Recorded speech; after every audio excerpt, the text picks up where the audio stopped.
కొత్త ఫుడ్ దీనికి ఈరోజు కొత్తిమీర పెట్టినాను తింటాను.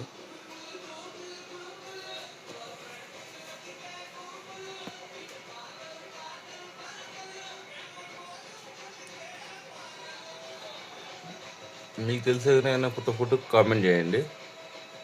నేను మామూలుగా డ్రై ఫ్రూట్స్ పెడతా అంటే కొత్తిమీర కూడా తింటాను. ఇవి కట్టినాను. వీటి షూట్ కూడా భయపడి పోతారు, తినల్లా వద్దా.